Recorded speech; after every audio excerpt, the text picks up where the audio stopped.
আজ এসেছি মাজেদ ভাইয়ের একটি কৃষি প্রজেক্টে। হয়তো একটু অবাকই হচ্ছেন, আমিও হয়েছিলাম। মাজেদ ভাইকে আমরা ঝিনাইদহবাসী মূলত চিনি একজন সংস্কৃতি মনা কণ্ঠযোদ্ধা এবং সেই সাথে একজন প্রতিষ্ঠিত ব্যবসায়ী হিসেবে। সেইখান থেকে এই যে কৃষির সাথে সম্পৃক্ততা এবং এত চমৎকার একটি প্রজেক্ট কেন এবং কিভাবে ভাইয়ের কাছে জানতে চাই এবং সেই সাথে স্বাগত জানাই। দেখো আগে পাখিগুলো। মাশাআল্লাহ, দারুণ দারুণ। আসলে প্রকৃতির প্রেম আমাকে সবার আগে এই জায়গাটাতে আনতে সাহায্য করেছে। তারও আগে আমি জটিল এক শারীরিক সমস্যায় পড়েছিলাম। আইবিএস এর মতো খারাপ একটা রোগ আমাকে ঠেসে ধরেছিল। অ্যালোপ্যাথি, হোমিওপ্যাথি এইসব চিকিৎসাবিদ্যা বলে এটা নির্মল অযোগ্য একটা রোগ। আচ্ছা। একমাত্র প্রাকৃতিক পদ্ধতি বলে প্রকৃতির সন্তান হয়ে বাঁচতে পারলে এই রোগ থেকে বাঁচাটা সহজ। প্রধানত হুম, এই হুম। ব্যাপারটাকে গুরুত্ব দিয়েই আমার কৃষিতে ফেরা। আর বলতে পারো যে আমি আসলে সুযোগ খুঁজছিলাম যে আচ্ছা। কিভাবে টোটালি আমি একজন প্রকৃতির সন্তান হয়ে বাঁচতে পারি বাকি সময়টাই। তো বিধাতা বোধহয় সে ব্যাপারে আমাকে কিছুটা সাহায্যও করেছে।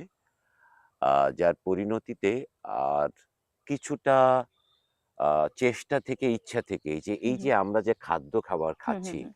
রাসায়নিক এবং ক্ষতিকর কেমিক্যালের কল্যাণে আমরা সেই খাদ্যগুলো বিষে ভরা, যা আমাদের স্বাস্থ্যের ক্ষতির কারণ।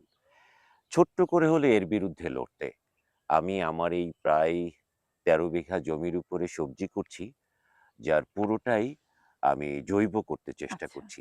কিছু রাসায়নিক আমি ব্যবহার করছি না তা না, হুম, হুম। কিন্তু সেটার পরিমাণ খুবই সামান্য। আচ্ছা। আমি ভার্মি কম্পোস্ট বা আদার্স যে জৈবগুলো আছে সেই ব্যাপারগুলোকে গুরুত্ব দিয়েই সবজি করছি। আমার পেঁপে বাগান, পাকা পেঁপে হুম, করার হুম। স্বপ্ন নিয়ে এই জায়গাটাতে আসা। অন্তত ফলের দোকানে দেখা যায় যে পাকা পেঁপে পাওয়া স্বল্পতা যায় না। থাকে, দেখাই যায় না। তো এটা নিয়েই আমার পরিকল্পনা আঁটা। সেখানে ধাপে ধাপে যাবো। হুম, তার হুম। আগে বিভিন্ন রকম সবজি দিয়ে শুরুটা করছি আরকি। তাহলে আপনার কথার সূত্র ধরে যেটা জানতে পারলাম যে আমরা চমৎকার একটি সবজির ভান্ডার পাচ্ছি আপনার এই প্রজেক্টে। এটা আমাদের নিঃসন্দেহে। ঝিনাইদহবাসীর জন্য একটা চমৎকার সুখবর এবং প্রাপ্তি বলতে হবে। যেটা আপনি বললেন যে বিভিন্ন কীটনাশক বা রাসায়নিক সারের কারণে আমরা যেটা খাচ্ছি, যে সবজিটা খুব বাজার থেকে কিনে শখ করে রান্না করে খাচ্ছি, সেটা হয়তো আমাদের জন্য ক্ষতির কারণ হয়ে ক্ষতির দাঁড়াচ্ছে। কারণ হয়ে তো যাচ্ছে। আপনার এখানে আমরা সেই নিরাপদ সবজিটি পাচ্ছি। এটা একটা পরম পাওয়া আমাদের জন্য। এখানে কি, কি সবজি পাওয়া যাবে ভাইয়া? আহ খুব তাড়াতাড়ি উঠবে লাউ, হুম, হুম। মিষ্টি কুমড়া, আ এই যে তোমার মূলা। মূলা, হুম, হুম। টমেটো, ধনেপাতা, পালং শাক, সবুজ শাক, বরবটি, আ তারপরে তোমার হচ্ছে পুঁই শাক। আচ্ছা। এরকম করে সবজির জগতে শসা, হুম, হুম। সিম বিভিন্ন রকম। বিভিন্ন রকম। তবে হ্যাঁ, মাসকলাইও দেখলাম ঐদিকে। হ্যাঁ। প্রধানতম আমি বাণিজ্যিকভাবে পেঁপেটাই। সবচাইতে বেশি করছি এই মুহূর্তে আ লাউ এবং টমেটো। আচ্ছা, আচ্ছা। পেঁপে হতে তো আরেকটু সময় লাগবে, সময় ওটা নেবে। দীর্ঘ খুব মেয়াদী। তাড়াতাড়ি আসবে হুম, এবং হুম। প্রচুর উঠবে। হুম, হুম, হুম। যার মধ্যে এই ২ টা জিনিস সবচাইতে বেশি হবে আমার। আচ্ছা, আচ্ছা। যার মধ্যে আ লাউ এবং টমেটো। লাউ এবং আর টমেটো। বাকিগুলা মূলাটাও একেবারে কম নয়। হুম, হুম। আমি আ তো দেখলাম যে লাল শাক, সবুজ শাক, পালং শাকও বেশ অনেক।